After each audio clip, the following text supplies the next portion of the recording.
Boom. Here we are. We are live. Woo! 8-bit Atomic Geeks number 5. Shorter countdown this time. I think it worked out a little better. I think it did too. Actually, I might add it was close on the going live button and before the video actually started. So I may pipe in a few more extra seconds of black screen before that kicks off. So I was like, oh, this is gonna be close. It's gonna be close. I will admit the old one gave us a little more time to prepare, Yeah, get situated, and throw things where it needed to go, get rid of the Playboy or things of that effect. get the broccoli out of your teeth, whatever you need to do to prep. Or in the case of the first episode, Lazy Geek managing to change his avatar out of nowhere. Right. We started the countdown and it was the sound geek. Countdown ended. He's the lazy geek. That was the least lazy thing I've seen a lazy geek do. Is change something. Yes, but this time around, I didn't do anything. So that's pretty lazy. Yeah, pretty lazy. It's pretty lazy. Really lazy. I ain't even got a camera, so I mean you can't see me. Does that thing have a Game Boy camera? Actually, yeah, I do have a Game Boy camera. I figured you had a Game Boy camera. If I could find a way to rig that up, I'd use it. Print them out. I'm sure there's a mod community. Yeah, I'm sure there's a mod community around that thing. So, sure there is.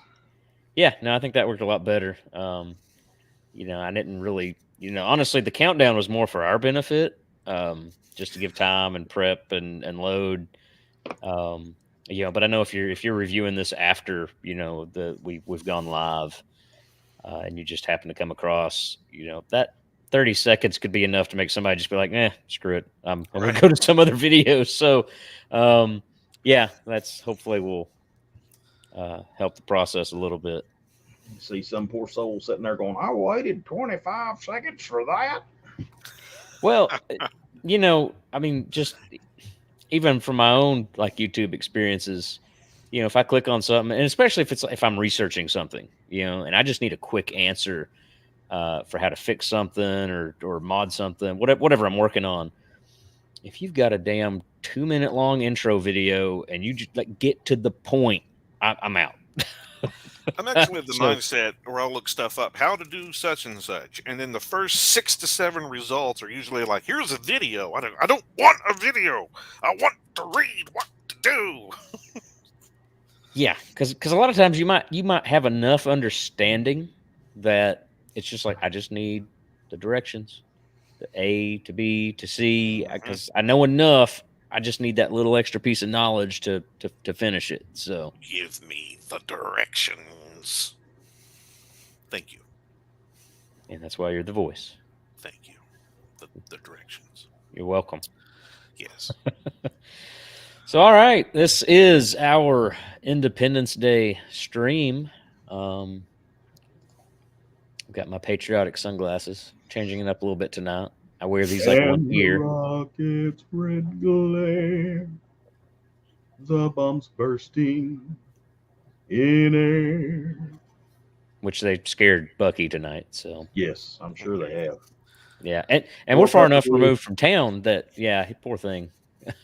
It's okay. He may wander in the background here. He's actually downstairs with me tonight. So Bucky, the winter corgi, bravely ran away. Yeah, bravely. He did. Brave, Sir Robin. So, tonight, the Independence Day stream, we changed it up. We were going to do the Wizard, and then we all realized we hadn't seen the Wizard in a while. So, it just made sense. Hey, it's Independence Day, 4th of July weekend. Let's watch discuss Independence Day. Right. So, and honestly, from TV viewings, Voice has the VHS. This one was a little fresher in our minds, so it just made sense. Let's go with something that we don't need to have a rewatch, because the Wizard Actually, I think I had the little hologram too. I did have that. I may still have it somewhere. I do. I remember when you held up the holographic card. That's what I remembered. Yeah, the holographic card. Well, this is vintage 1990s. Yeah. I mean, the movie came out in 96. So what was usually the wait time from the time it came out in the theater until it finally hit Oh gosh, VHS? it seemed like an eternity because It it would did. leave theaters, and like you'd wait. Seemed like forever. I mean, granted, being youngins as we were back then, um, yeah, I don't have an exact metric, but it did seem like an eternity as a kid, because yeah, it's like I really want to watch that movie again. It was really awesome. And seeing it in the theaters, even in the 90s at the time, seeing this in the theaters, this scene especially, where they're blowing up the buildings, right? The White House, the Empire State Building. What was some other places they blew up? Anyway, just seeing that in the theater, even back then, was like awe-inspiring. But I don't know if that's because that was the young in us, or if the technology actually was what it was back then. I feel like it was one of those kind of like big, like technological leap forward movies. Like Jurassic Park. Kind of like Jurassic Park. I mean, really, as I remember it, it just seemed like we hadn't ever really seen destruction on that scale, with an alien invasion movie. The alien invasion movies had kind of, died down for a good while, compared to some of the older Stuff's freaking scary as hell. Yeah. Yeah. I mean, I feel like it was one of those giant leap, technological movies. Yeah. So to see the destruction that they did in it, yeah, I mean, it blew my mind back then. Let's see, 96. I was probably. Well, I was 16.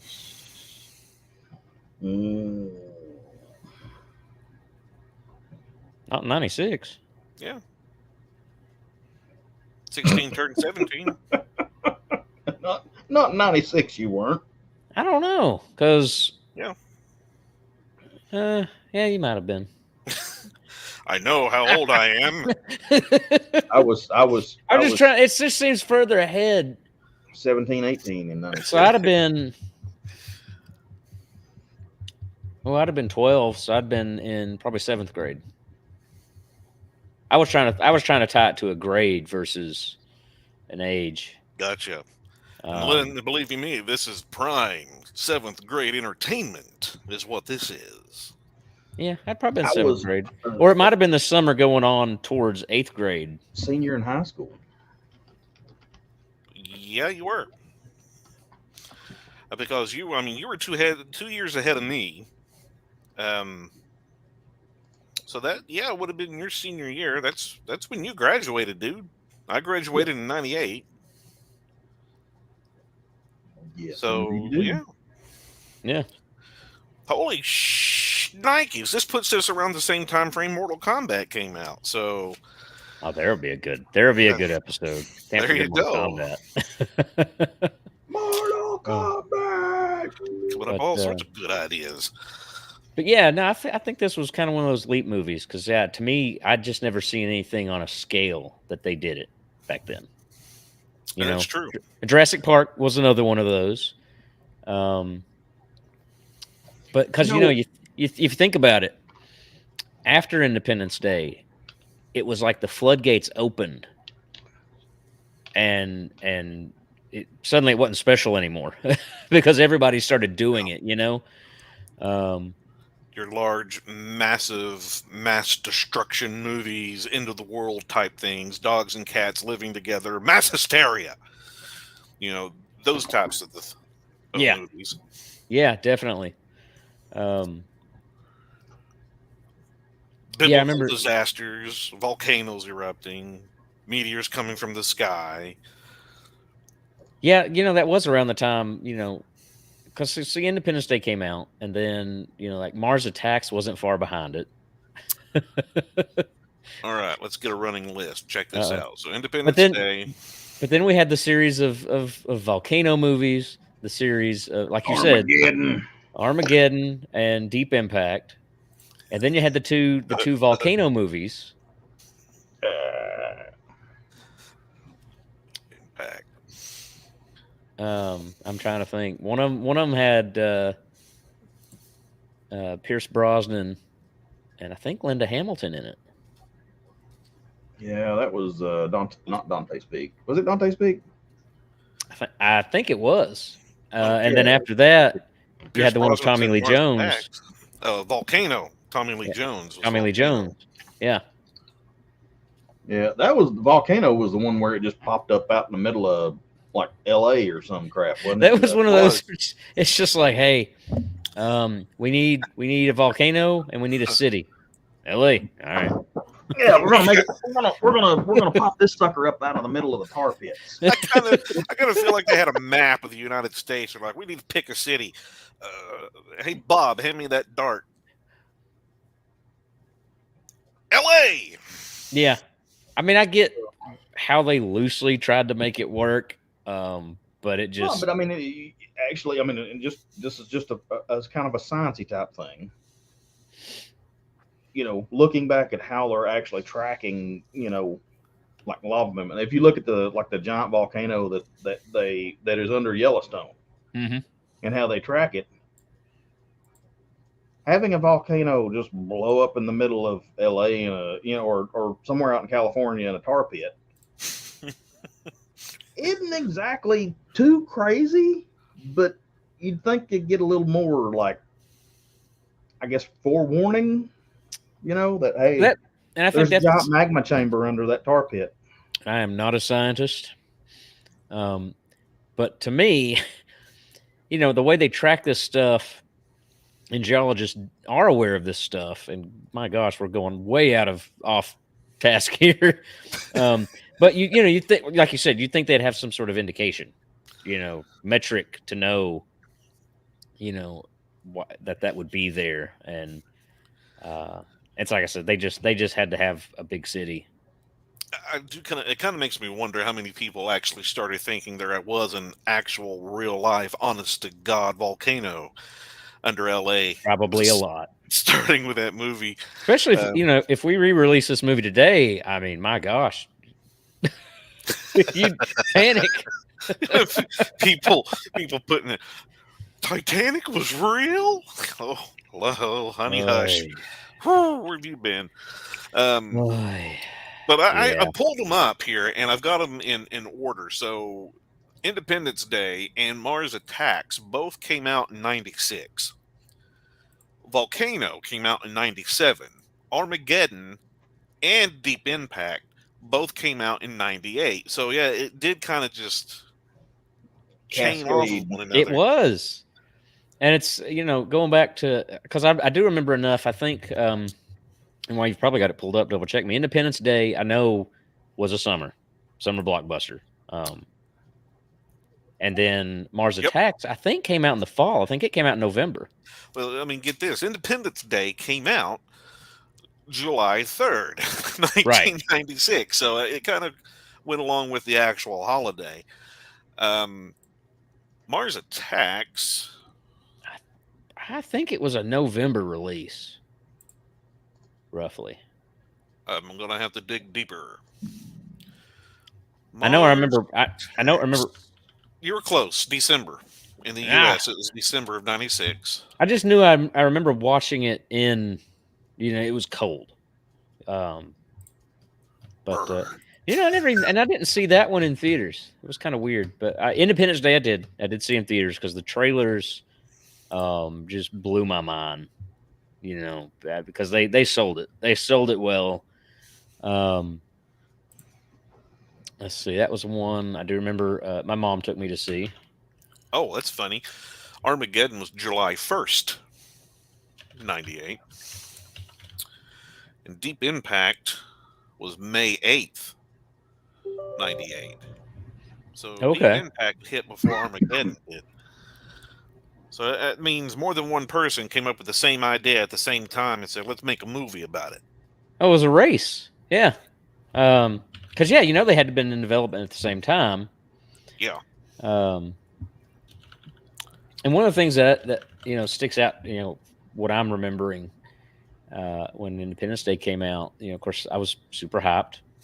The trailers, this big alien invasion movie. I do remember when it came out, it kind of got hammered by the critics. And at that point, being of the age that I was, I totally didn't see it. I didn't understand it. I mean, as it stands, if you look at and believe anything Rotten Tomatoes says, I question some of their scores these days. But Tomato Meter is a 67%, which honestly these days 67 is pretty dang good. But I don't know. I just seem to have this memory of it kind of getting hit pretty hard by critics, and I never understood that. And even now, even seeing kind of the issues, some of the little issues and funny quirks with the movie, I'm just like, I don't really care, because it's good pure Hollywood escapism and fun, and it's one of those. It's like, yeah, some of that doesn't make any sense whatsoever, but I don't care, because I'm paying for the roller coaster ride, and they succeeded very well in creating a roller coaster ride. Yeah. I mean, and here's the thing, the good Hollywood escapism, and that's one of the reasons people go see movies to begin with. They're looking to escape. They're looking to get out of like real life for a little bit, live in a world that doesn't actually exist, so to speak. But I mean, I know you got your movies that are based off of real stories and have their realism in it. And there's a place for those. Yeah. Yeah, and that's, you want a good story, right? And then you've got, I want a good story, but I also want to get away from things. Right. So it did have that feel good Hollywood thing to it, which you don't really get much anymore. Yeah. Yeah, no, absolutely. And it's a good patriotic movie. And honestly, I mean, it's a good 4th of July movie to rewatch it. You just walk away, you feel proud to be an American. I don't care about the, it's the same thing with like The Patriot, and even going, flipping back a few episodes to Top Gun. It's just good patriotic stuff that, make you feel proud to be an American. It gets you pumped, get you excited. Or at least I know I'm free. Right. And the thing, I mean, that good patriotic feeling, and that really like kind of pinnacled when Bill Pullman, his character, gave that, awe-inspiring speech there towards the end. We will not go quietly. We'll be right. The one dude on the cart, when he finishes, he's just like, yeah, I'm not even a pilot, and yeah, I can fly. I can fly. I was waiting for that. I mean, yeah, I mean, and that's and that's one of those things, hey, guy that's used to flying a biplane, and we can put him in a jet, put him in an F-18, and he's good to go. Randy Quaid did. I think he did a phenomenal job in that. I mean, he was, especially like towards the end, they're going through that briefing, and he's sitting there, and he's drinking that coffee. Keep it coming. Take the elevator, quit drinking.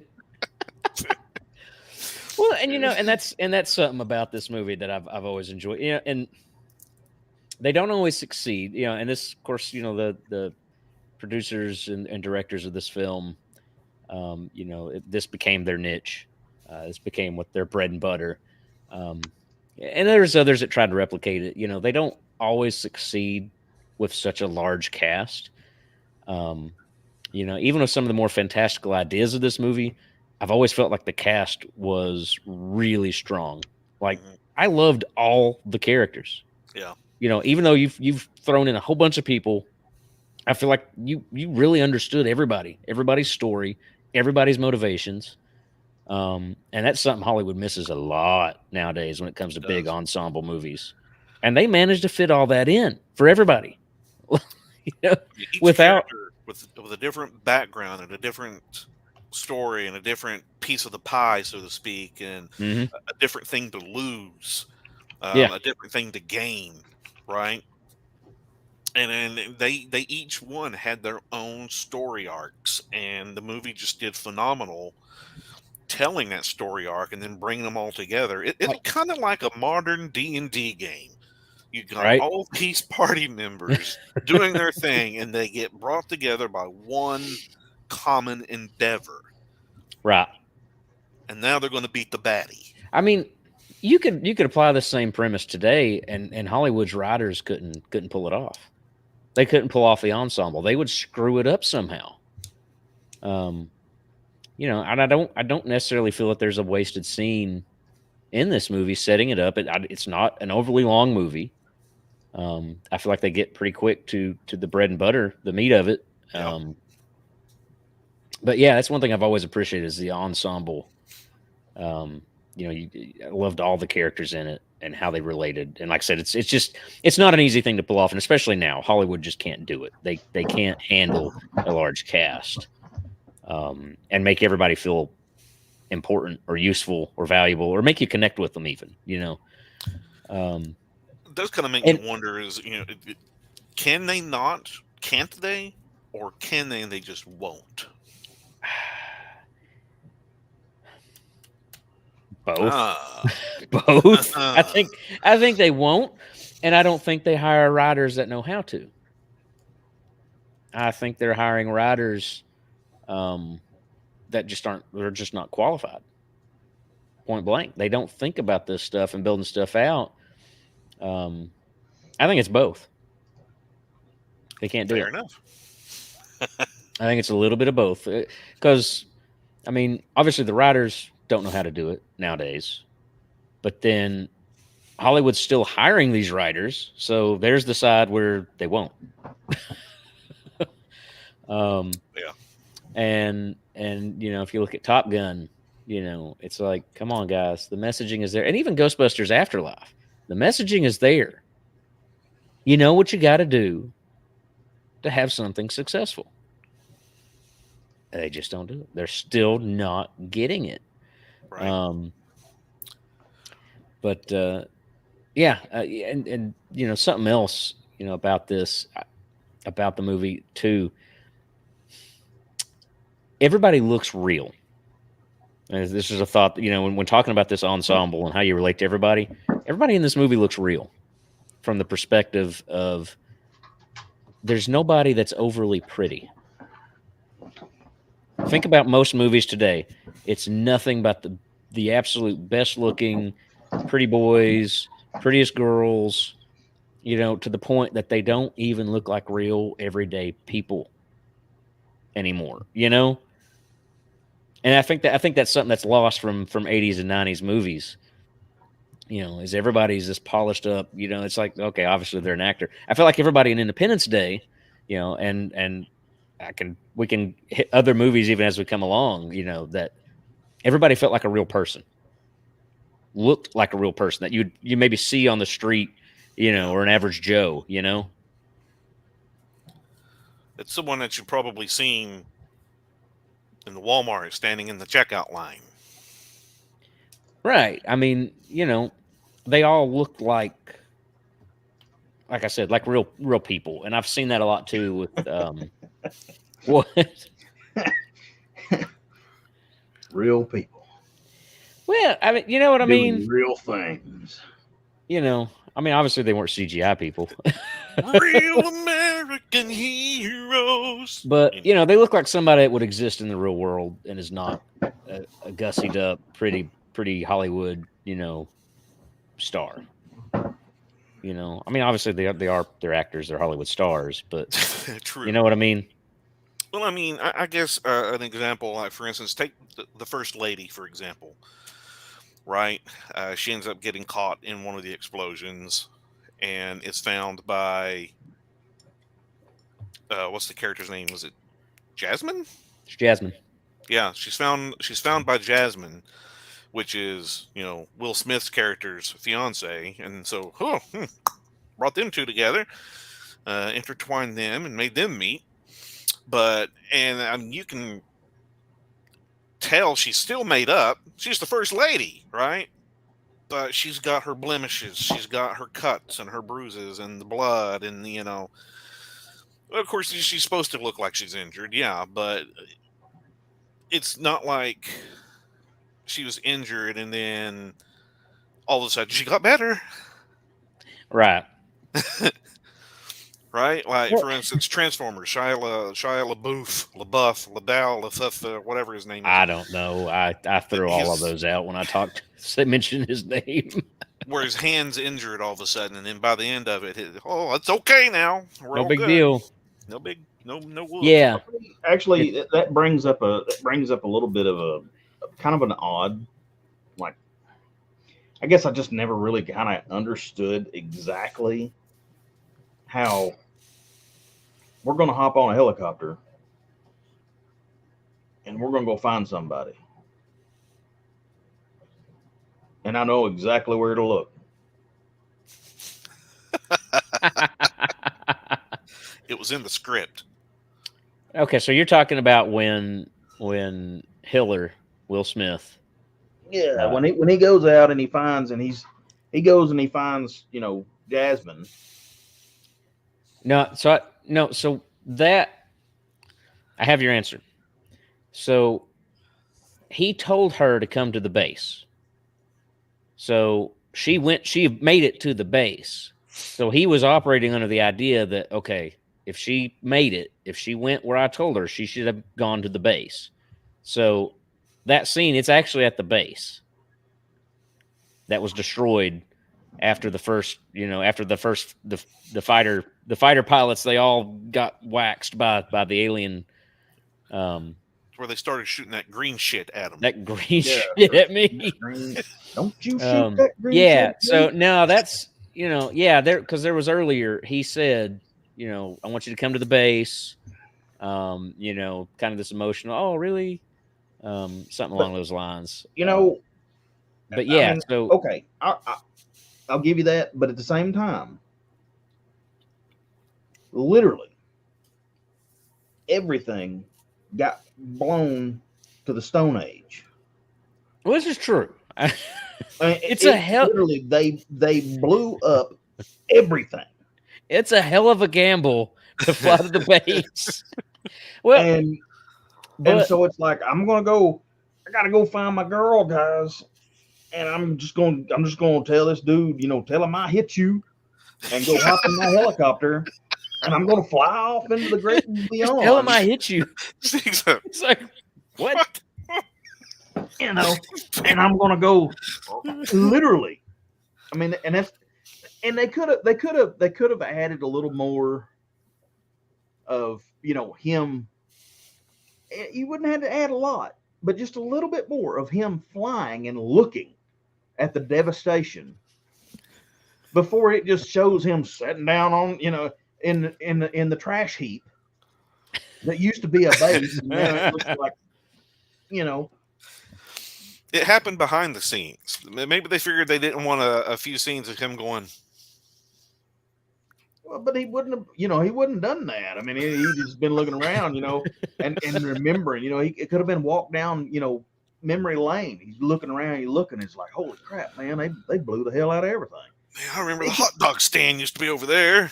Yeah, this guy over there had great falafel. That's where we played volleyball without our shirts. Yeah. Look, it was a tight movie. I don't know. They just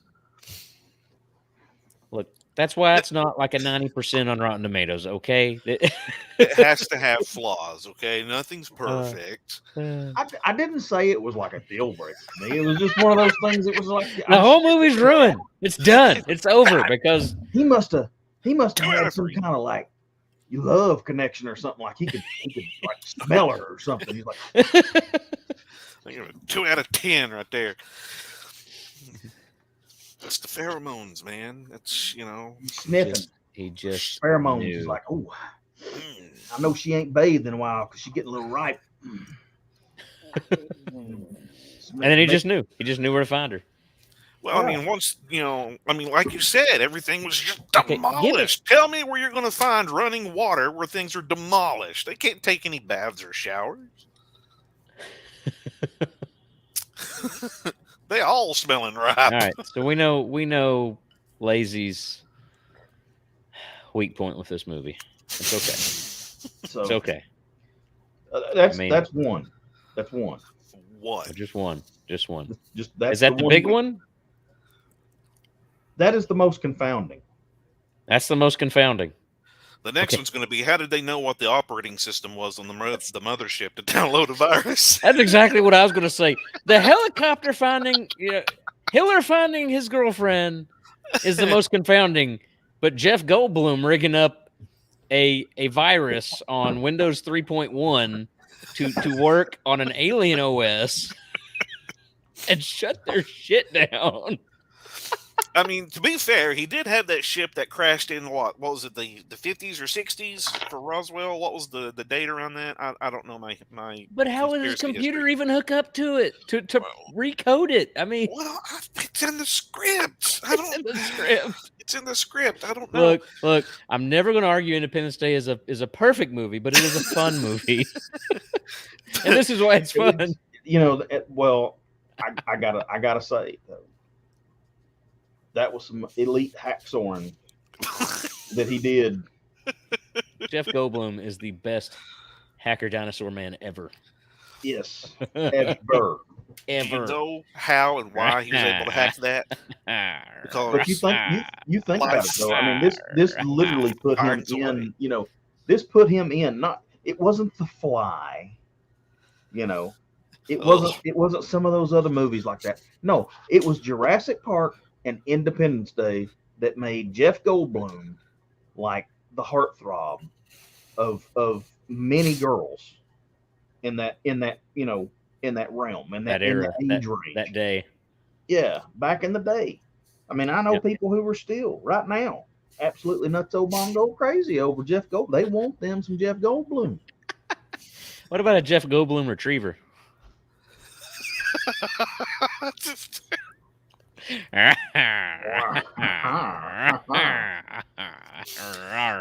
don't know you. So he's done. He's done. The voice is out. Out.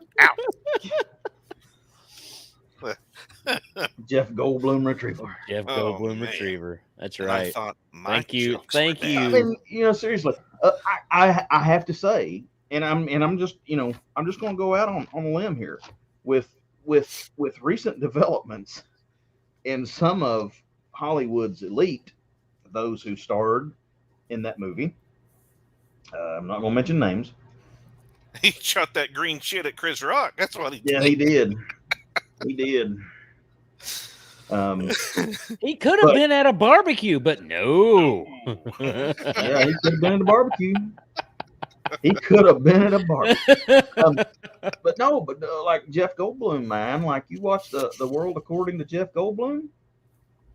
Yeah, that's a good show. I enjoy the heck out of that, and I think Jeff Goldblum's he's just a really cool, laid back dude. He's not, he doesn't seem like he's.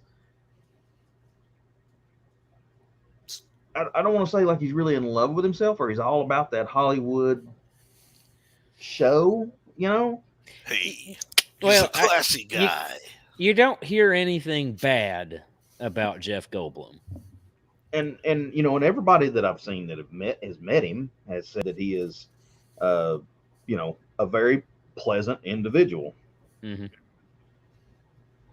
Yeah. So, and that definitely, I mean, and we've done the convention circuit a little bit. That definitely can't be said for a lot of actors. Both ones we have met ourselves, and even there's been a few that I think have definitely won themselves the douche nozzle award. Oh yeah, full straightforward ahead, not on up the pipe. And that's the thing, it's like, okay, you really, if you want to be that way, yeah, you've got nothing to lose. Who cares? You've got all your money. Like, I guess, if you want to live your life that way, that's fine. But people do remember, and people may not necessarily always want to pay for that autograph. But I'll tell you right now, I do remember the class acts. Yeah. From cons. And Yeah, there well, I are mean, some people I will gladly pay for their autograph again because they were such a class act. The mouth of the South, Jimmy Hart. Yeah. Yeah. He still stands out as one of the best meet and greets that I've had at a con. We didn't even pay for it. We were just walking by and he stopped us. And he stopped us like, hey guys, and talked our heads off and got that picture with us.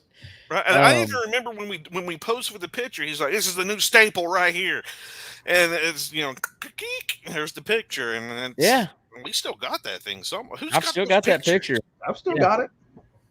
Yeah.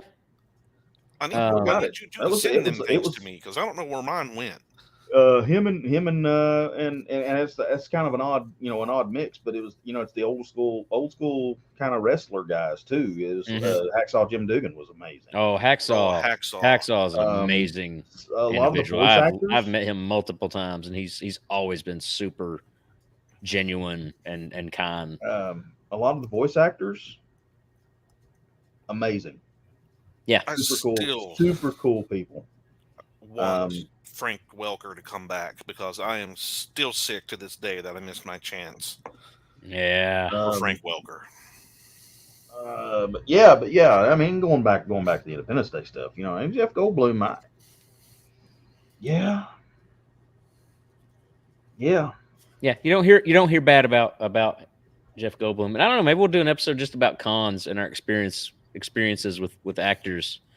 That day that I ran into the girl that played Lois Lane, I can't remember her name, but I'm terrible with names. The one in Smallville or the original? Like, okay. Which Lois Lane? I'm about to say that's a big. Lois Lane played in Smallville. That's just like almost saying Eric. I ran into that actor that played James Bond. Erica Durance. Something, wasn't it? Hang on. Erica Durance. Yeah. Yeah. I ran into her. Well, hang on. Hold that thought. Hang on. Don't quote me on that yet. Smallville, Lois Lane, Erica Durance. Yeah, Erica Durance. I like to make sure I'm right. It's not that I don't care to be wrong, and I'll admit if I'm wrong, but I prefer to just go ahead and have it right the first time. But yes, Erica Durance. Yeah, she was. We shared a moment. It was nice. Oh, I bet. Yeah, I had no clue who she was, and she smiled, and I just thought she was a girl smiling at me. So I was doing the usual dumb boy going.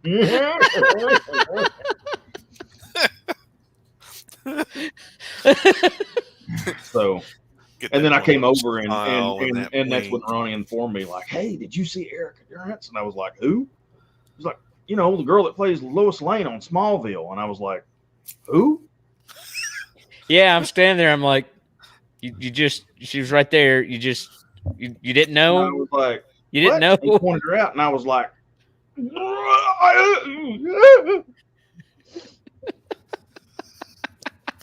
it's just too good. Yeah. No, we definitely need to do an episode just on our con experiences and stories. Oh yeah, the people we've met, the good experiences and the bad. That'd be fun. I hate calling out some people because the nostalgia, but there's some of them I was just like, dude, you have turned yourself into nothing but a meme and a joke, and you need to go home. Yeah, you're drunk. Yeah, quite literally. I mean, I've got a hard set rule that if the actor comes in and they sit at their table and they're wearing sunglasses, they ain't worth it. And that's from experience. And I know exactly who you're talking about. There's multiple that fit that one. There's one in particular, and I'm not dropping names. So. One in particular. Yeah. And I hear that he loves malt liquor. I don't know. Maybe maybe we caught him at a bad day. I don't know. A But bad day. A bad day. I'm trying to be nice. But yeah. Yeah. I wasn't there, so I don't know because I haven't got to go to as many of those as you two have. But the ones I have gone to and the people I have met, to me, they've all been great. I mean, Mouth of the South, Jimmy Hart, Martin Kleba, Pirates of the Caribbean, hmm Anthony Daniels. He was a busy guy. He wasn't rude, anything like that. He was nice. The eloquent voice he has as C-3PO is pretty much him talking. Bottom line. And so, I mean, it was a good exchange. It was do what we need to do. And Yeah. off we go. I mean, he was business, but he was like polite business, Right. right? There was nothing rude or off-putting about him. So, Well, and I but think his that's where, line was huge. oh, So, no doubt. Especially for where we are. And that's where I think I've heard a mixed bag for Anthony Daniels. And I think that's where, depending on the individual, yeah, you could get a different result. And yeah.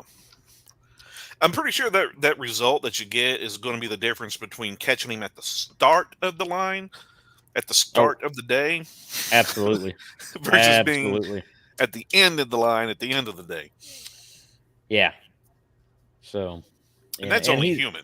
And he's one of those ones, and especially with some of the older guys, if you want them, be there early, get your butt in line, be there early, and catch them early while they're fresh. Because I mean, like you said, I don't fault them if they've been there all day.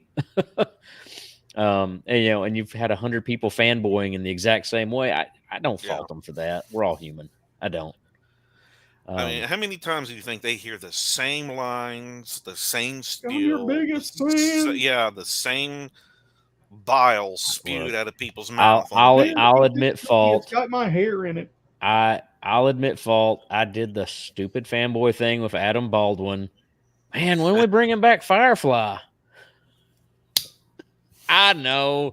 Like, literally, though, Adam Baldwin, I think, may have been one of the first celebrities I ever met at a con. Well, he was one of the earliest adventure cons, way back many years ago. I think Adam Baldwin may have been the first one I ever met. So, in my defense, you were green. Yeah. Yeah. How many times has he had to answer? I don't know. It ain't. I can't help it. Right. The studio, Joss Whedon, whatever. Take your pick. It's like there's a friend of mine that was able to be Adam West. Adam West. Yeah, able to meet Adam West, and he said that talking with Adam West, he actually learned that Adam West hated talking about Batman. Hated it with a passion, but loved talking about his work on Family Guy. That's so funny. Figure, right? That's so funny. I mean, funny because but I guess on Family Guy, he's literally playing himself. Yeah, he's playing himself and the campiness of like the Batman. Yeah. That's funny. They've been stealing the city's water. Yeah. So anyway, let's get back to Independence Day. That was, like I said, obviously we could fill an entire episode on convention experiences. All of that because Jeff Goldblum is a stand-up guy. Because Jeff Goldblum is a stand-up guy, and honestly, I've never heard it. I've not heard a negative thing about him. Good job, Goldblum. Right. There we go. Hashtag Goldblum in our link. Well, which was a segue off of, I felt like everybody looked like a person you would see in the real world. This is true. So here we are about 45 minutes in, and we still haven't said share, like, and subscribe. Share, like, and subscribe. We're just three geeks that love this stuff, talking about it. We obviously get off on our tangents. Hopefully, we're bringing up memories for you folks. Which at 44 minutes is going to be hard to catch. If you've endured this long, thank you. We're going to keep going. We'll thank you again at the end.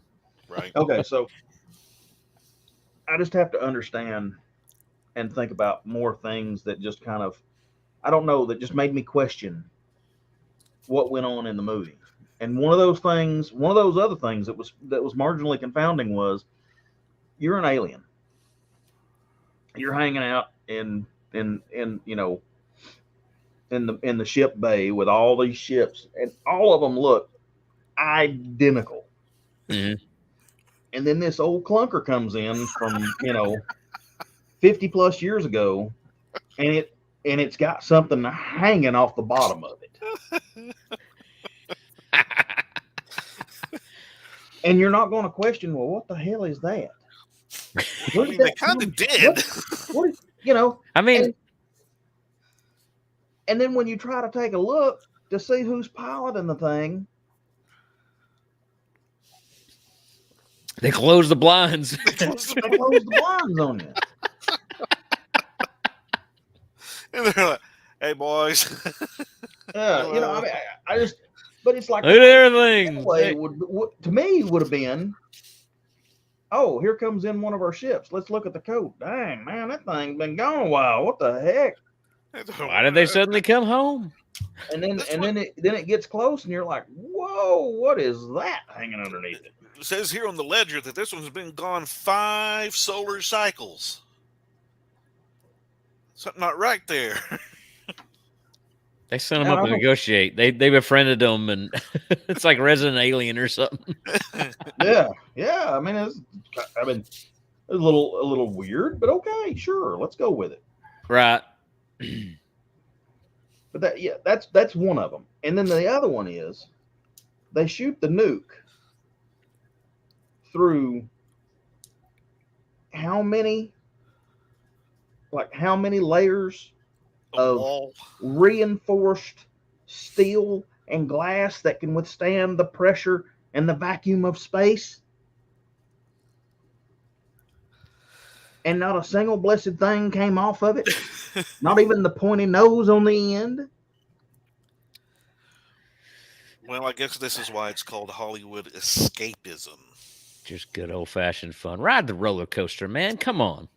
Let go of the rail, man. Don't be so tight. Put them out. I get it. And honestly, I mean, I guess this is why as adults, when we come back and look at it, it's like, okay, I guess I see why maybe critics were kind of like, what? What?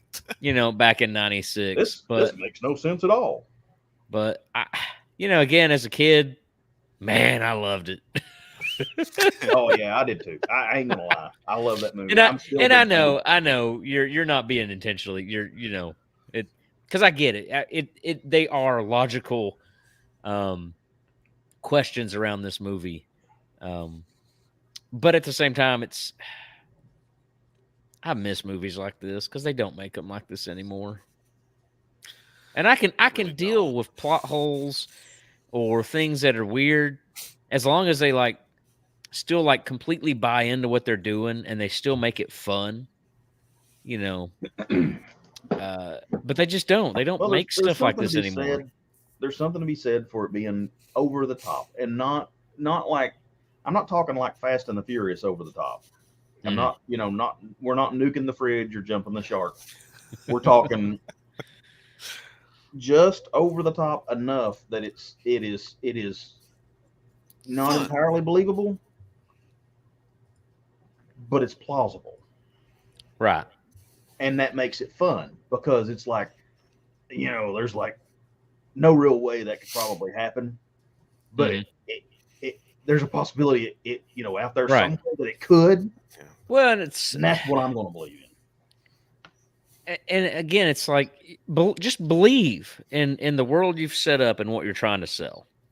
Just at least believe in it. Buy into it. Go ahead, go full all in for whatever it is, but just believe in it. Don't hit a point where it's like, have people questioning whether, you're really behind the story or product you're selling.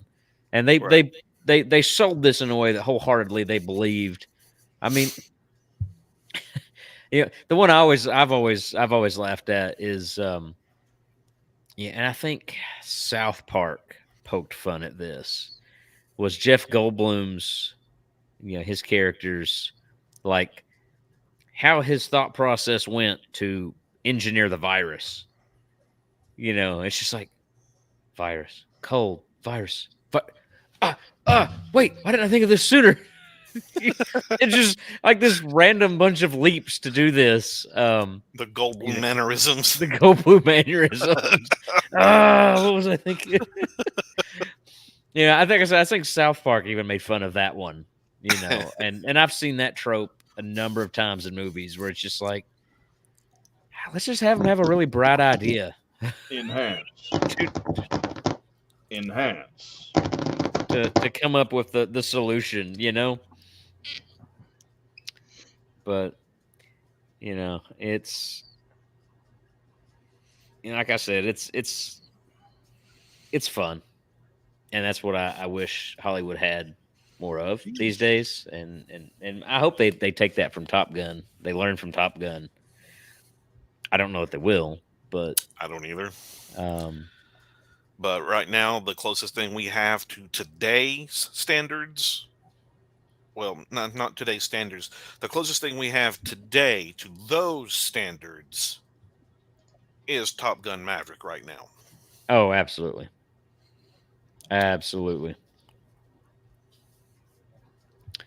Yeah, and one of the things I've always enjoyed about Independence Day 2, not the sequel. Actually, I'll go ahead and admit I've not seen the sequel. I haven't either. The reviews came out and were so mediocre. I was just like, you know what? I like the first one as a standalone. I'm going to leave it at that. And I always wondered as a kid too. After I watched it, I was like, well, what do they do in this world? How do they rebuild? What happens to these people? I did wonder that. Do all the nations stay together as one? Do they, put aside their differences and keep working together? And I always wondered, what was this world like afterwards? How did they rebuild all that? And yeah, I judging by the reviews and what I've seen on the sequel, I'm kind of glad I just left it to my imagination. What kind of things did they do with the alien technology that they have and found and discovered and now have all over the place? Yeah, and I know the sequel tries to answer some of that. But yeah, I've argued for years that there are just some franchises in Hollywood and some movies that just leave them alone. I think Hollywood needs to learn that you can tell a standalone story and cut it, leave it, don't beat a dead horse. I've argued for years that they never should have made Indy 4, for example. They had the perfect ending with Last Crusade, right off into the sunset. Come up with new ideas. You don't have to keep beating a dead horse on the franchise. And now we've got Indy 5 coming, and I'm just like, I have no interest. You had a perfect ending with Last Crusade. I don't need to see any more adventures. I don't need to see an over 80-year-old Harrison Ford with CG and all this other stuff to try and make it work. I don't want to see it. I don't. And I just use Indy as an example because I know, unfortunately, Indy 5 is coming. But yeah, I always felt like Independence Day was one that just leave it. Hollywood needs to learn to leave franchises alone, especially if there's a good wrap up. I don't know. I don't know. Even with diminishing returns, somehow they still keep plugging away. I mean, I don't know. But yeah, I admittedly never saw the sequel. But one thing about Independence Day, it's a quotable movie. It's a very quotable movie. And anybody that knows our circle knows that sometimes we have entire conversations based on movie quotes, and it goes movie to movie. We stay in one movie.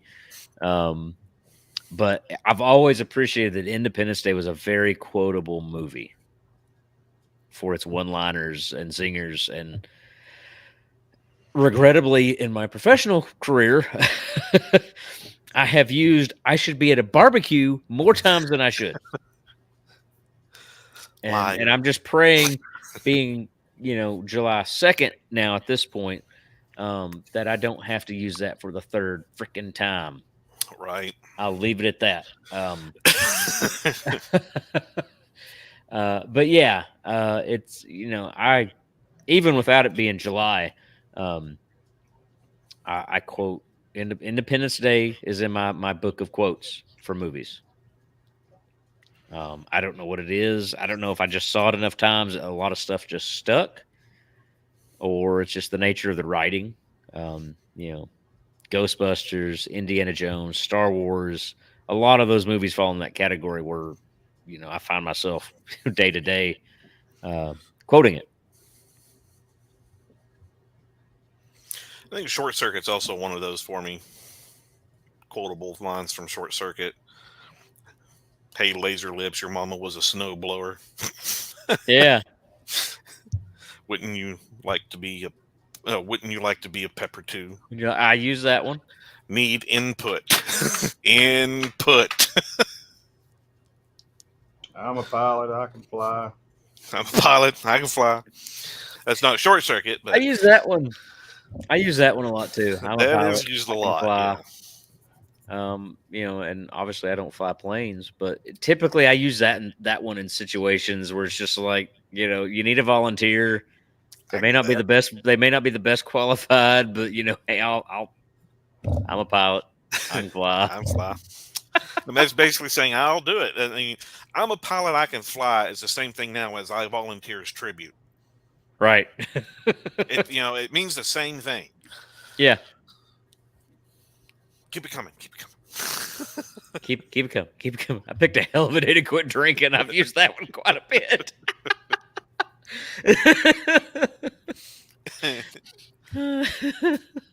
And of course, you did not just shoot that green shit at me. I didn't hear no fat lady. Yeah, I heard no fat lady. And that's when they, had the nuke lodged, and they went through all the layers of all the reinforced wall. Yeah. But don't we know how to bring these sons of bitches down? That goes back to that whole, motivational. Like, I don't know. I just get a lot of energy off this movie for watching it. Like I said, I would park it, and it does. It's a good Independence Day. It's a good July 4th movie. I would argue that these days there's certain people that would find issue with like at the end where it's like, the Americans saved the day. They would find issue in that. We got to hate ourselves now. Is the way things. It was American written. They get over it. I mean, well, that's been my argument in the recent years with Superman. And how we've got to make Superman not American. He's always about American and truth, justice, and the American way. And then in that one Superman, what was it, Man of Steel? Mm-hmm. It's still about truth, justice, all of that. All of what? They can't say it. Way. They won't say it. They won't say it. And the thing is, why the self-hate? Like, really? You're a sad individual. I mean, I'll say it. You're a sad individual. That self-hate kind of stuff. Like, there's nothing wrong with, and that's going back to, 80s and 90s as a whole. And 90s still had it. Everybody refers to the 80s, macho, bravado, strong, awesome, balls to the wall, badass, montage. Yeah, movies. But it still carried over pretty well to the 90s. And yeah, Independence Day still had it too. You walked out of that movie feeling like awesome and America. Let's go beat up some aliens. Let's go beat some aliens. Heck, let's not even wait for them to come to Earth. Let's just go find them and beat their asses. That's why we're going to Mars. We're going to dig up those alien life forms and Right. Yeah. beat them up. Independence Day had that. And I said earlier, with Top Gun and even the Patriot, and I know Patriot has historical inaccuracies and some issues, but Quite a few, but it's quite still, a few. But you just again, it's more escapism. You can't help but walk away feeling proud as an American and for your country, and there's nothing wrong with that. I mean, back at that time, we as a ragtag group of colonies took out at that time frame what was the equivalent of a world superpower. Yeah, Yeah, they buddy. were the big fish. They were the big dog. And we beat them. Are we the only ones to beat them? No, not by any means. But we weren't exactly a really big, well-to-do, well-established country either. We were a group Mhm. of colonies under their rule. Right. Yeah, and actually now I really want to go watch The Patriot too. There we go. I'm surprised it's not on sale on Xbox right now. But yeah, it's just good Lord, so much self hate, and I'm over that crap. And the thing is everybody, quite honestly, this year for the 4th, needs to find this movie in some way, shape, form, or fashion, whether it is on VHS or CD, DVD, Blu-ray, whatever the case may be, digital download. Watch the movie, for God's sake. And my son, he's 9 years old, Transformers geek, 9 years old, has not seen this yet. Oh, and he's the right age. He's the Mhm. right age for it now. Guess what we're doing this 4th? Oh, that's perfect. So Yeah, and because that's something else too. Really, Independence Day isn't. I mean, it's PG-13, but it's actually a pretty clean PG-13. It's yeah, yeah. No, that's gonna be awesome. I can't wait to hear the results when y'all watch it. that's if we can keep his attention on it. I don't know, man. I think once you get it going, if them aliens, he'll be hooked. Yeah. If we can keep his attention on it. He'll be talking about how those jets. Is that Crazy. Starscream? Is that Thundercracker? Is that Skywarp? No, no, Oh. no. Tentacle looking crazy alien things. Speak. Are those That's Klingons? really the scariest scene in that movie is the Yeah, lab they- scene with take out Data. With Poor Data. Yeah. Actually, I was having a discussion a bit earlier how he was in that movie and his character gets taken out, and I'm like, what if that is actually the beginnings of Data? They take all that alien technology and take his body and they build Data.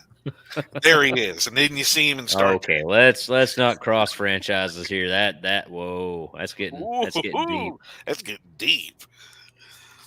There you go. And I don't recall anything in Star Trek history about an alien invasion. Nah, I don't either. Although now, if you dive onto, there's a lot of dots that connect between Blade Runner and Alien. Now that's a rabbit hole.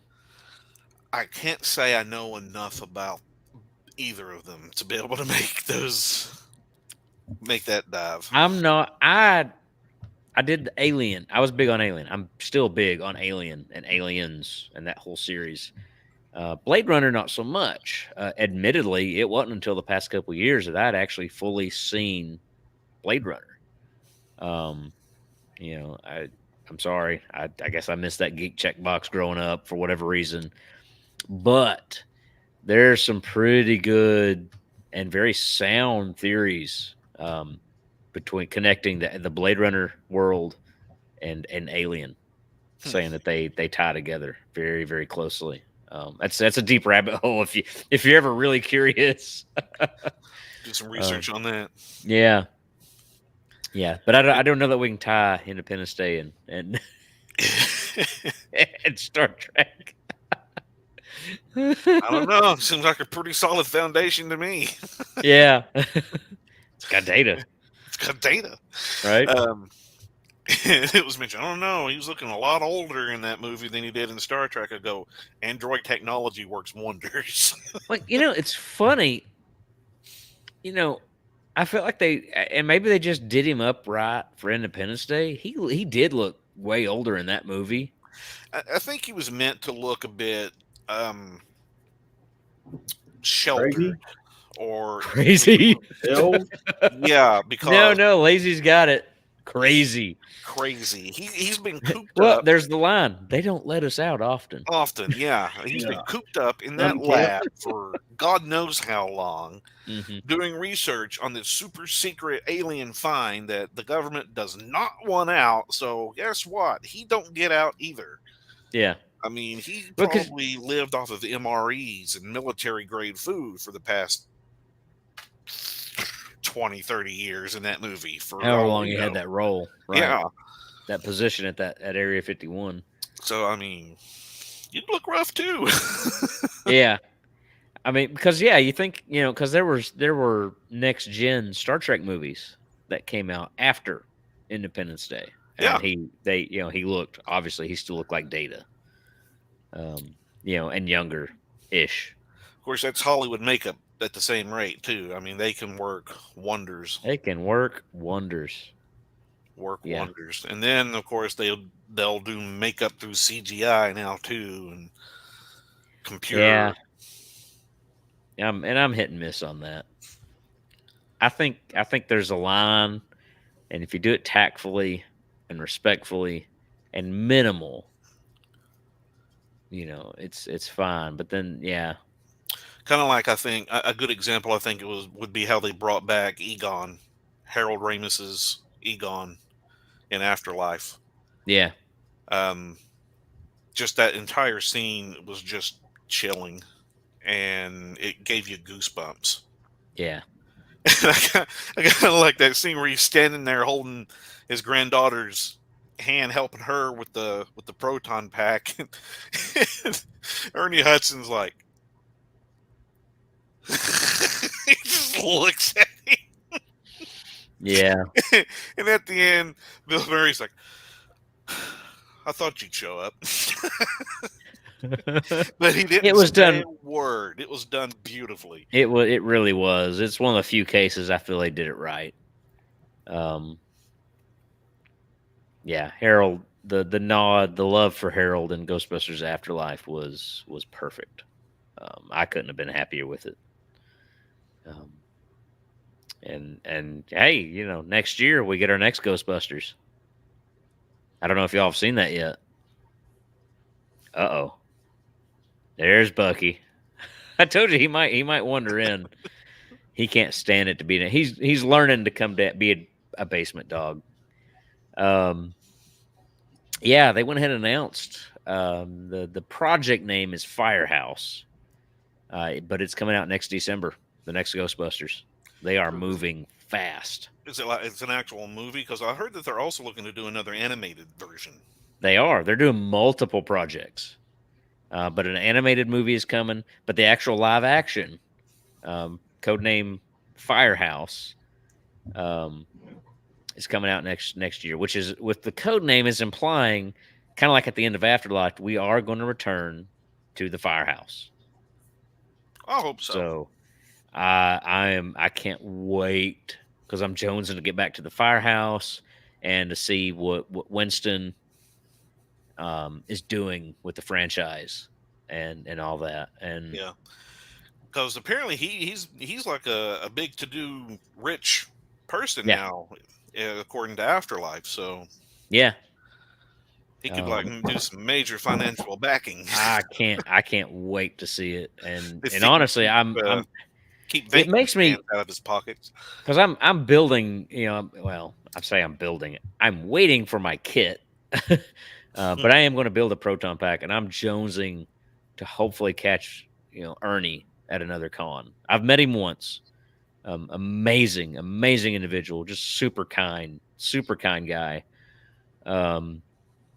Yeah, I really want to meet him to have him sign my proton pack when I get it built. But yeah, I'm jonesing. I'll be honest, it is really close between Ernie and probably Ray as far as my favorite Ghostbusters. And I know we're not doing a Ghostbusters episode yet. It will come. I'm hoping but we I can, just push it until we have another, a better maybe backing or base. right. But yeah, Ernie's a great guy, and it's close between Ernie and Ray, or Winston and Ray, as far as my favorite Ghostbusters. And yeah, I just love what they've done with the character, and so much of what we've always been told about. He's supposed to represent the everyman looking into the Ghostbusters world. As long as there's a steady paycheck involved, I'll believe anything you want. Exactly. Yeah, I can't wait to see Firehouse, what they do with it. I mean, it'll have a different name. Firehouse is just the project, the code name for it. But it was very surprising. What's that? Firehouse. Roadhouse. Welcome to Firehouse. Welcome to Car. So I was taking a look at the guest list of the next expo we have coming here locally, and I was seeing if he was on it. He's not. Christopher Lloyd is. Yeah, I saw that. Yeah. Ernie pops up quite a bit, big and small conventions. So I'm not too worried about meeting him. I have no hope of ever meeting Bill. I've heard enough about Bill that Bill is Bill. He's Bill is Bill is but Dan Aykroyd, if I can ever catch him when he's on a tour for his vodka, that's the best chance to catch Aykroyd, from what I've understood. Is it called Dan Vodkroyd? No, it's actually a Crystal Skull vodka. Now I have Indiana Jones in my head. Yeah, because he's really big into that stuff. But it's Crystal Skull vodka. Is his. Does it come in a skull-shaped bottle? Yeah, because if it does, I'm sorry, it's actually Crystal Head vodka. Question stands. But it quite literally comes in the bottle is shaped like a skull. You know what? I don't drink, but I might just buy that for the hell of it. I don't normally do vodka. I say normally. I don't do vodka at all. I'm more of a whiskey guy. But for the same reason, I just want to buy it because it's Aykroyd's and it's in the shape of a skull. I have a mini one. I actually have a mini one. Over with some other stuff. But I still want to buy a full skull. But I do know of some of the local Ghostbusters that they did a little road trip to where he was reasonably close on one of his tours for Crystal Head Vodka, and got to meet him, and he'll still sign a proton pack at those events and stuff. But yeah, he don't do the con circuit. He does his vodka thing. So yeah. I at this point we need to like find a multi-label for some of these episodes, because I feel like we've talked really very little about Independence Day. Well, I mean, the thing is, it's just things in this movie just reminds you of other things, and it bounces you around.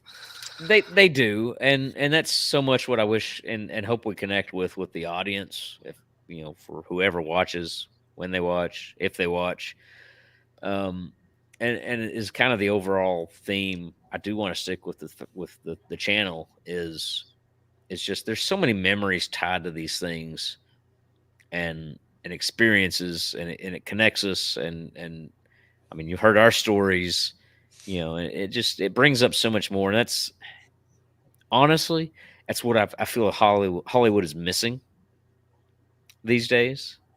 I do remember a few things here and there, but I remember so much more from growing up. And not even growing up necessarily, but the early days of like, our early 20s where we all went to movies together. Oh Lord, we were nonstop. Pretty much, Yeah. it seems like almost every week, every weekend or every other weekend, we were going to whatever movie was releasing. Yeah. Yeah. And And so there was many a movies and huge group memories. of us too. Yeah. But I just don't feel like we have that anymore. So I want to tap into that and hopefully bring that up for other people and make them remember things. And I'm no expert critic. I will never pretend to be an expert critic. I can't analyze movies the way I've seen some critics analyze movies and bring up points about movies. But You call it analyzing, I call it looking too much into it. well, in some cases, yeah. Well, yeah. Some cases you need to just. I mean, you really need to just sit back and enjoy the ride. Yes. Well, I will as point of that, I will use Alien as a reference. That's Me to more like it. me, to me, Alien, it's just good sci-fi. It's a good scary science fiction horror movie, with a well thought out universe with a terrifying monster. I had classes in college. They're all like, "Oh, Alien is a rape allegory." I mean, and just went full tilt onto this stuff, and I'm just like, I kind of get what you're saying, but I'm just like, I just don't view movies that way. I watched it because I love the sci-fi. I love the intricacy of this creature and all this, and they just went full. It's a rape allegory story, to reverse it and put it on a man, and I'm just like, but the alien doesn't really pick. It picks everybody. It's the perfect organism. Yeah. It's That's why it was Ripley that had the thing bursting out of her chest at one point too, yeah, I guess, right? To put it back on the man. There we go. yeah. I mean, but Sigourney Weaver, you've been called a man. How does that make you feel? Horrible, I hope, because you're definitely not the man. I yeah. I never agreed with that, and even though I could sort of see and understand some of the points, I'm just like, I'm sorry, I just don't view that movie in that particular. You know, I don't know, but yeah, there are. I never ran with that. Another example. Oh no, Michelangelo. Dude, shell shock. I gotta retrieve Oh, Mikey. wipeout. Better do it before Bucky finds it. Right? They'll have turtle soup. Let's restore Mikey. There we go. For Velcro, he sure doesn't stick to that microphone foam super well. But another one, The Matrix, Neo, allegory for Jesus.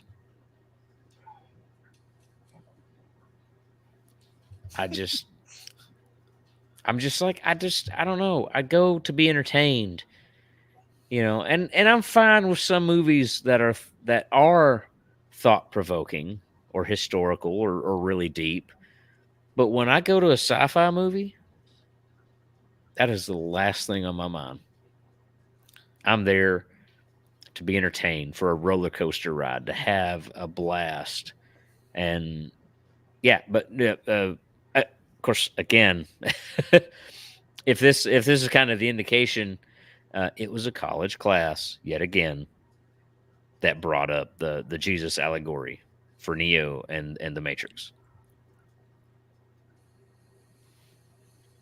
I dropped that class, actually. I'm just like, this was not what I signed up for when it was some sort of film class. I can't remember, but I was just like, I dropped it.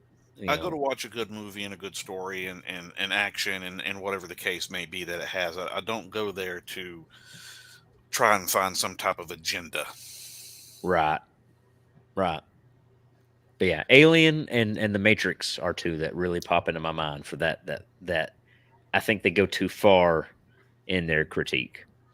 And honestly, if you're the kind that every time that you go to a movie or see a show or a play or hear a song or a game or whatever the case may be, and all you do is see and find agendas, you got something wrong with you.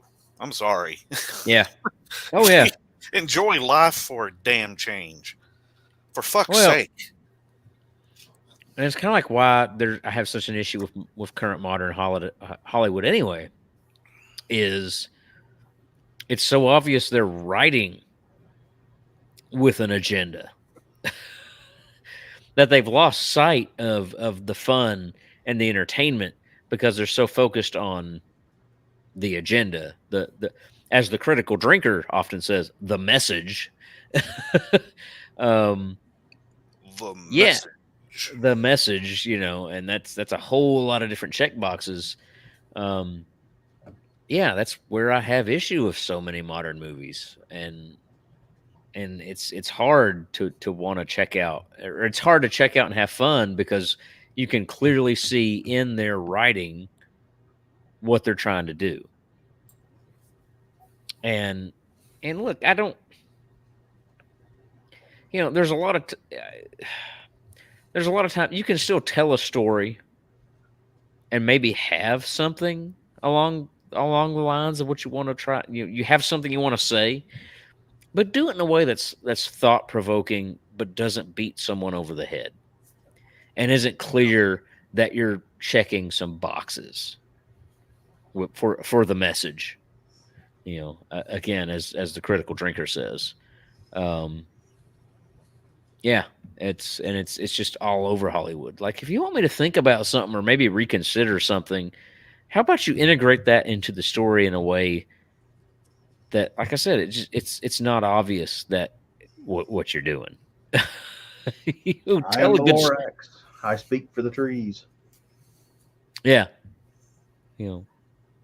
Environmentalist. Yeah. You know what doesn't check off boxes? Independence Day. That's right. I'd just rename this to the Patriot Stream, or something. We have talked so little of Independence Day. I kind of feel bad, but at the same time, I don't, because again, this has been a natural discussion. Yeah, in many ways, still based off the enjoyment of Independence Day and what it means to us, and yeah, by no means, obviously, we have called out some flaws with the movie. It's Like still, that dog. still, How was that still dog smart enough to know that he needed to jump out of that car, run through all those cars, and get into that little tiny door in that tunnel before that explosion caught up with him? Because, by God, you don't kill a dog in a movie. It was in the script. Yeah. It had plot armor. That dog had plot armor. Plot it wasn't armor. dying at all. Yeah. Like but Solanas yeah. Windrunner, it had plot armor. It's just, I feel like it's been diminishing returns. The 80s were amazing. The 90s were still pretty good. And then the 2000s, we just started this slow decline. Like I said, and I would even say, okay, so obviously we've picked out some flaws with Independence Day. It's not a perfect movie. I'll never argue that, but it's a fun movie. The prequels, the Star Wars prequels, I acknowledge the flaws, but I still see what they're going for. I still see the overall fun, and I'll use fun loosely because episode 1 can still be a little bit of a chore to get through at times. I did actually find the dialogue and the banter and whatnot actually kind of entertaining, but that was just me. I mean, honestly, episode 1 has gotten better with age, in my opinion. The negotiations were short. But But the prequels. Lord knows I will never argue the prequels are perfect. I recognize their flaws, but I get what George was going for. The overall story, and at least they're coherent compared to the sequel trilogy. Yeah. At least the prequels are coherent. Yeah.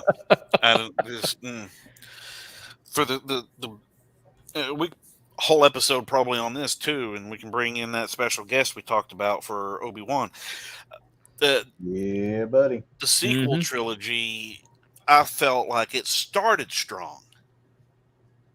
Episode 7, to me, it started strong and ended on a strong note, and they could have taken it to places. Oh, I know. That's the thing. The Force Awakens, I don't really hate. I have issue, but I don't have that much issue with The Force Awakens. The Last Jedi, however, that's where a dog came by and took a massive shit on it. Yeah, absolutely. And I'm sorry. I'll die on this hill. You are not a Star Wars fan if you like The Last Jedi.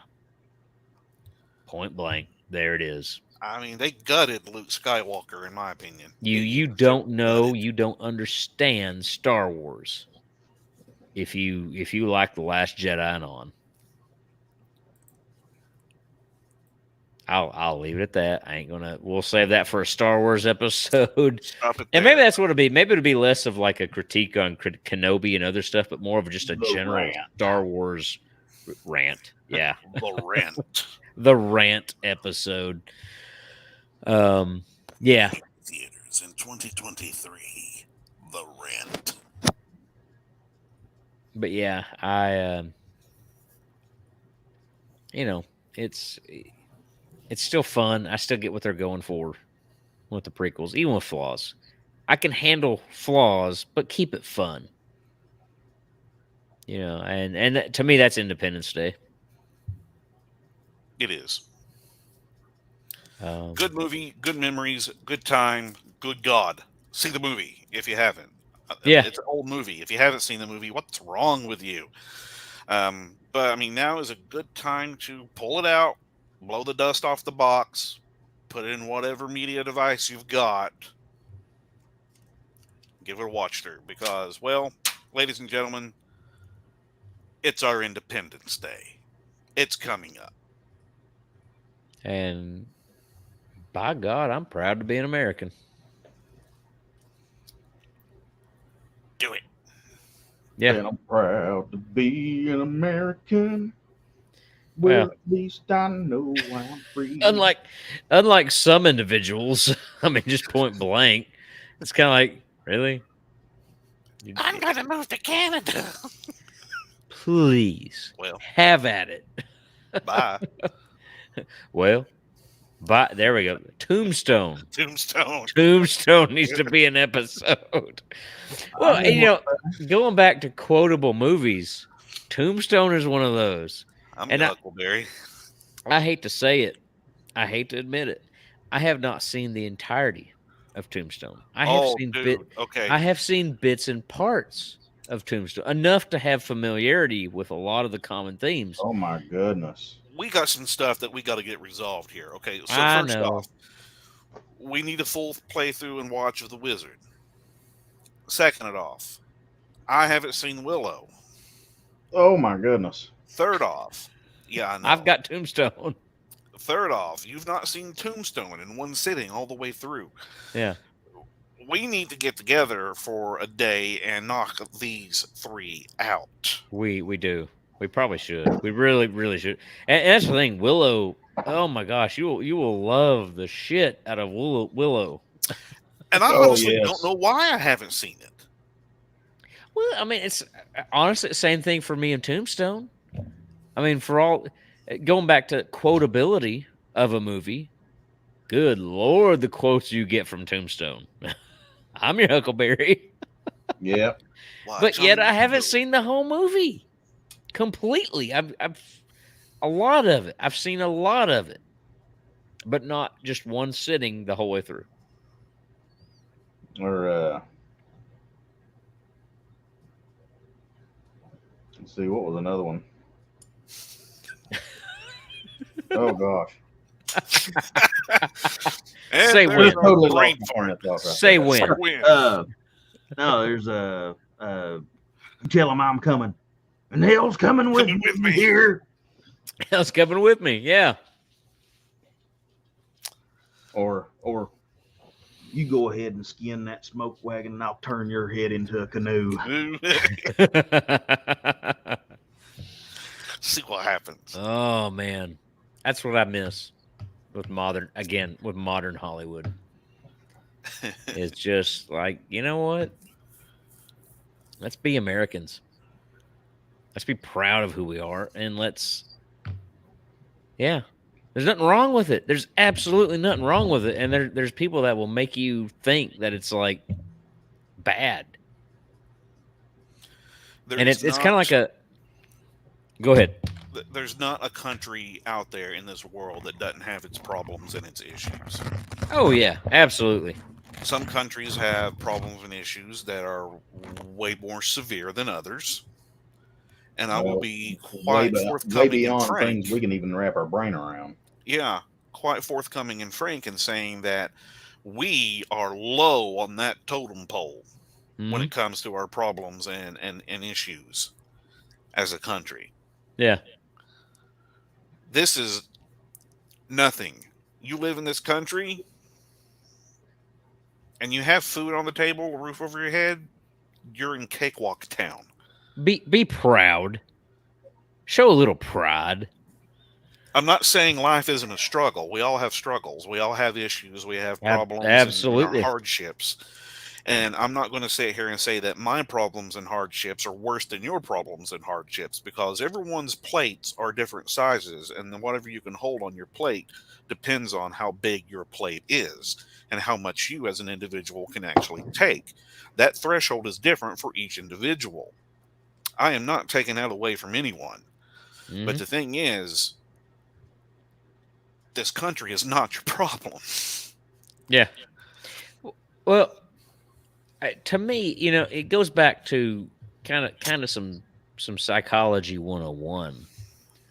Self-confidence goes a long way. If you wake up in the every morning and look in the mirror and say, "I'm awesome," you're going to believe that you're awesome. You're going to have faith in yourself. You're going to have confidence in yourself. If you wake up every morning and say, "I'm shit, I'm garbage, life sucks," you're going to buy into it. And yeah, I'm over this crap of, America sucks, USA sucks, we're horrible, we're blah blah blah. Bullshit. You're just, we have problems, we have issues, we have concerns, we have agendas as a country. Yeah. Yes, every country does. Every single one does. And if that is what makes it suck, if those things is what makes it suck, then every country sucks. Yeah. But yeah, I guarantee you've got it way easier here than a lot of other places. Stop dogging yourself. It's a mental thing. I just don't look for the positive. Believe in yourself. And there's nothing wrong. We're not saying you're not saying you're better than everybody else, but be like, America, fuck yeah, but it's at least a little bit of believing in yourself and lifting yourself up. And, again, it's the whole, if you wake up every morning and look in the mirror, and if you believe in yourself and lift yourself up, you're going to believe it. Confidence goes a long way. But when you dog yourself and you bring yourself down, yeah, you're going to think you're in a shithole. This is the way of things. This is the way. I mean, it's like I said, it's kind of some psychology 101. Yeah. There's a tangent for you. There we go. There we go. Independence Day. Watch it.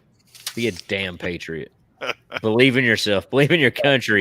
Believe that Jeff Goldblum found a way to hack some alien shit to breach their stuff, and we found the way through Morse code to tell the rest of the world how to break their Bring them shields down how to and bring win them the sons of coordinated bitches down. attack. Yes. Believe in that. Believe in yourself. Confidence. Come on. That in 1996 we staved off an invasion. Hell yeah. Matter of fact, July I'm the going to go ahead 4th. and say that it's not a movie and it's not fiction. This is actually a historical account. It's This is a historical documentary. It really happened. I'm thinking about telling And my kids that. the thing is after Will you Smith should.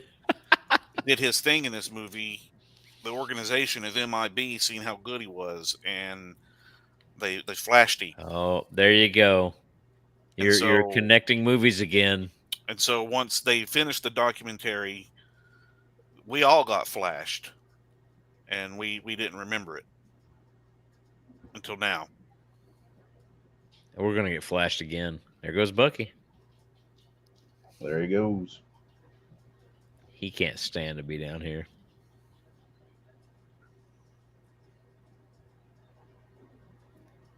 You know, if it weren't for your candle flickering, I'd think your screen froze. I think I got flashed. I think he did too. But yeah, Handle gave me Independence Day. Hey, check it out. You owe it to yourself. It's fun. It's a roller coaster ride. Check the brain out, but it's the best kind of, what they call like popcorn fun. Whatever. It's not meant to be. Not every movie has to be. Shouldn't be.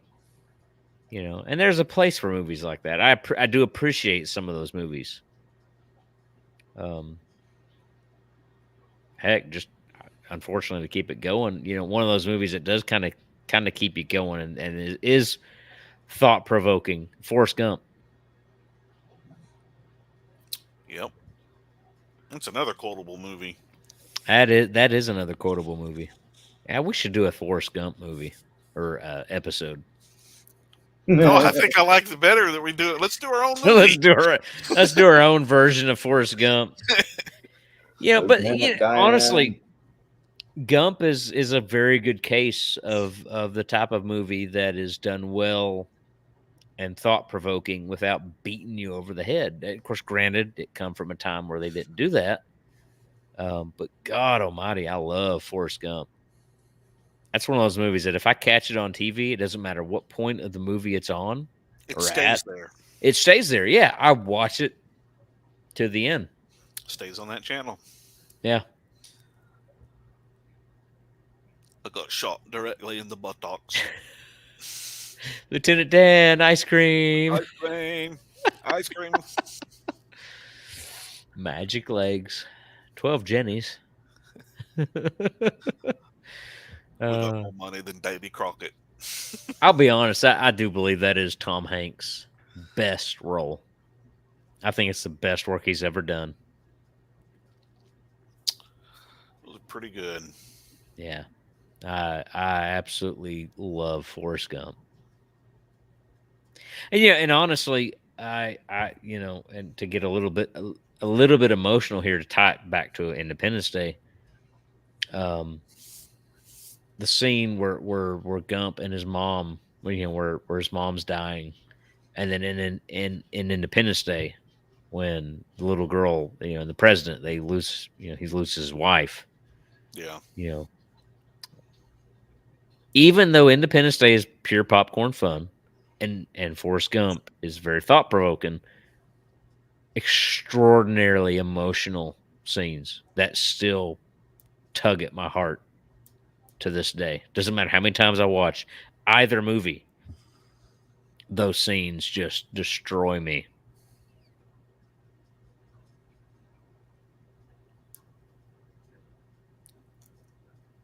I must be just an emotional void. I don't know.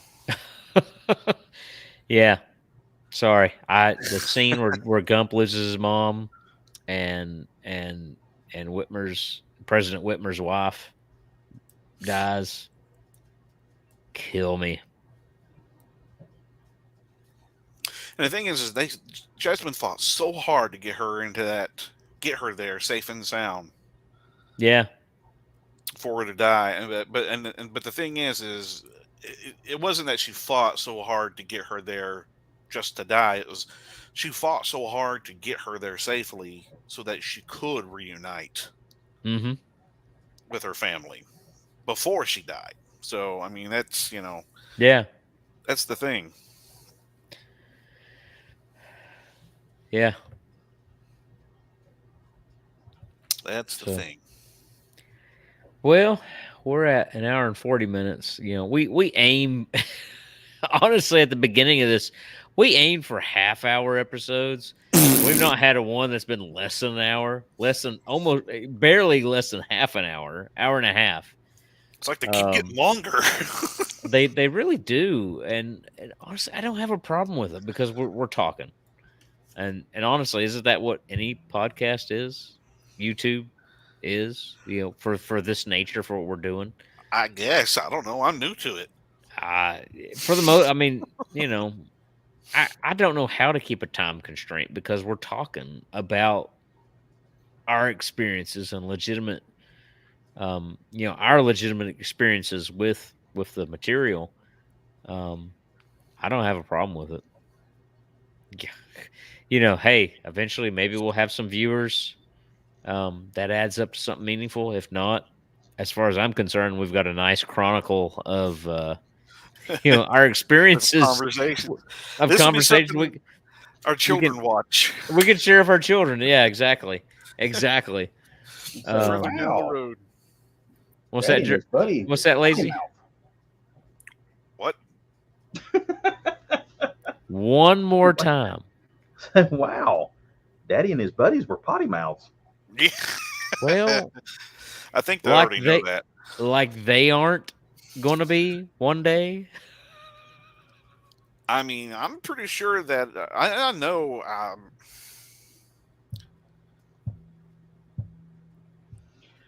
I know I'm not going to say that right now. No. Let's just be honest. Yeah, we haven't been that party mouthed. Party mouth? Party mouth. Party mouth. We haven't been that bad. This is a celebration, bitch. Oh man, look at you. Look at you.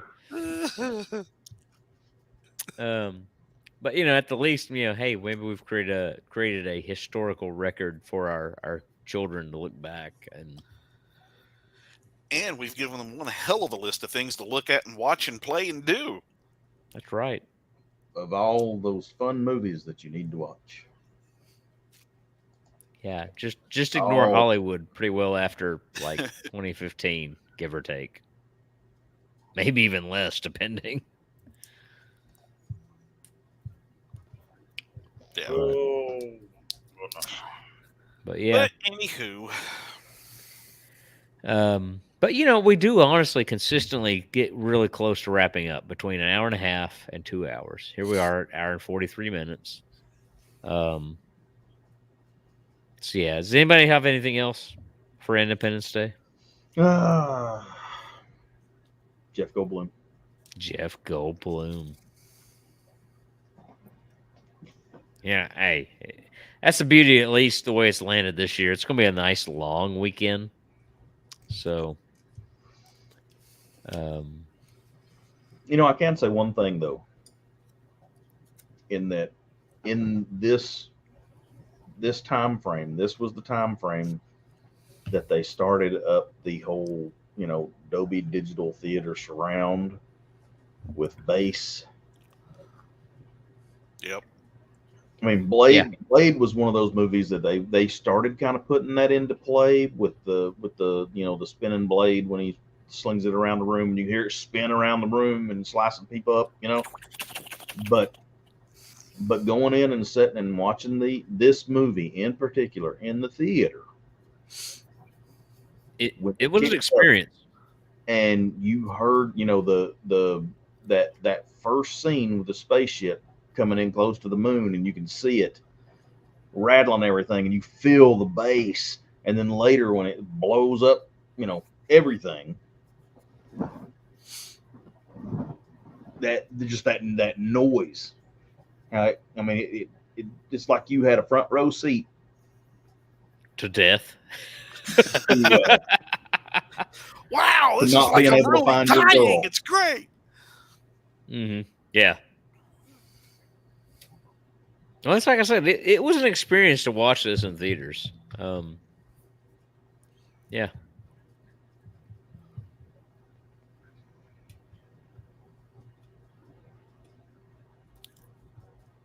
Yes. Yeah. Yeah. Yeah. Yeah. So yeah, no, that's about all I've got for it. Like I said, we're not going to get super in depth on some of this stuff. It's more about experience and certain things that come up to us. But as far as next week, or next week as we get to it, we shift back to a video game episode. We will return to movies. The Wizard is on our list. Obviously, we have Tombstone. We have Willow, which I have little faith in for the Disney Plus sequel. And that's another one. It's kind of like, you know what? You've gone so long. Just leave Willow as a nice standalone fantasy adventure. Gotta ask yourself, what would Warwick Davis do? Yeah. What would Mad Mardigan do? Mad Mardigan. Another. I would say it's another underrated Val Kilmer role. For all the stuff that people do remember him for, I loved Mad Mardigan. He was by far one of my most favorite, like, just crazy, just madman. I mean, like, he definitely lived up to the name Mad Mardigan. Yeah. But yeah, I have no faith in the Disney Plus production. I don't have a lot of faith in anything Disney does. But yeah, Willow's on the list, Tombstone's on the list, Wizard is on the list. We've got a lot. We've got a long list of content coming. Yep. So, subscribe, share, keep watching. Yeah, whether you watch live or watch after the fact. Help Yeah. push it out there. We'd appreciate it. And if no one ever does, like I said, at the least we've chronicled something for our kids down the road. It's true. Which I do think is important. So, but yeah, I think we've probably reached the logical conclusion, the end of our Independence Day episode. Yay. Watch it. If you love your country, if you're feeling patriotic, if you just want to have a good roller coaster ride, he's got it. He's got the VHS. I'm trying to think. I don't know that I have it on digital. I used to have a VHS. I had like one of the old Criterion edition. Like I got it on DVD too. Yeah. But this is old school, yo. Mm-hmm. Not that DVDs aren't nowadays, but it's not as old school as this. That's right. It's old school. If you can find a VCR that doesn't at this point immediately eat The tape. any tape you put in it. Oh, man alive. So, but so yeah, I think that'll call it for this week. We will make an announcement for next week's topic. Obviously, it's going to be a video game. Probably something old. Obviously, with the retro, the 8-bit retro theme that we're doing here, a part of it. But yeah, we'll discuss what we want to do next week for the video game episode. But it'll be a surprise. It'll be a surprise. Yeah, subscribe too. Subscribe to. It'll be a surprise because obviously at this point, based off Independence Day, we don't have a natural segue to a game. No. But we'll have internal discussion around that. But yeah, like, share, subscribe.